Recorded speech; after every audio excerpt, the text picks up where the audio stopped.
Gravity না থাকার জন্যে ওর যে জায়গাগুলো মোস্টলি ইনভলভ হবে সেটা হচ্ছে ব্লাড সার্কুলেশন, হার্টের পাম্পিং ফাংশন, ব্রেনের ফাংশন, তার সঙ্গে যেটা বললাম একবার যে চোখের একটা ভিশনের সমস্যা, হাড় লস হওয়া মানে বোন লস হওয়া, মাসেল লস হওয়া, মোবিলিটি হারানো, বিকজ আপনি যে হাঁটেন নর্মালি সেই যে আপনার এবিলিটি অফ হাঁটা এটা তো গ্র্যাভিটেশনাল পুলের জন্যই সম্ভব হয়।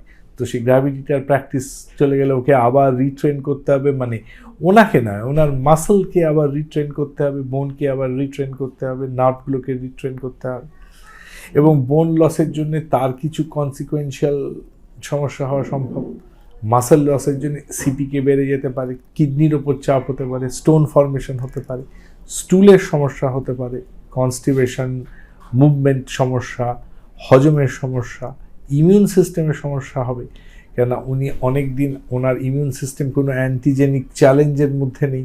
হঠাৎ করে পৃথিবীতে নামার পরে ওনার অন্য ইমিউন প্যারাটিক কিছু ইলনেস দেখা দিতে পারে বা কোনো সিরিয়াস ইনফেকশন হওয়ারও একটা ভয় থাকে।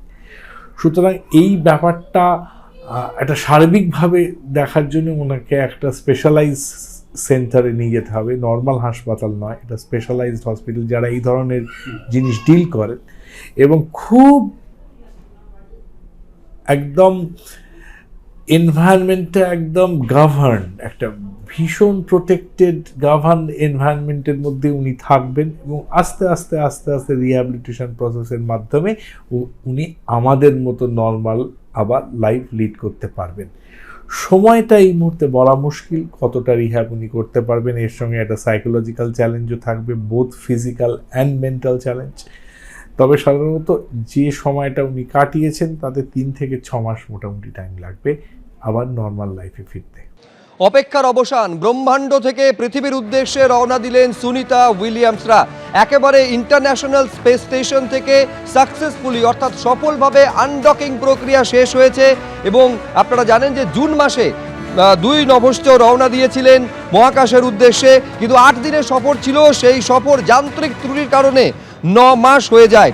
যে জানে তারা রওনা দিয়েছিলেন সেই বোয়িং স্টারলাইনে, যান্ত্রিক ত্রুটি ধরা পড়ায় 8 দিনের সফরে মহাকাশে গিয়ে 9 মাসের জন্য আটকে পড়েন তারা। দীর্ঘ সময় তারা কাটিয়েছেন আন্তর্জাতিক মহাকাশ স্টেশনে।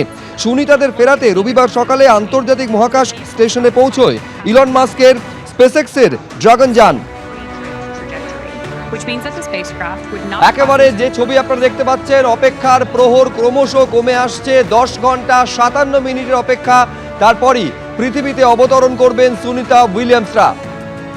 That's exactly right. So we'll continue to stand by for that.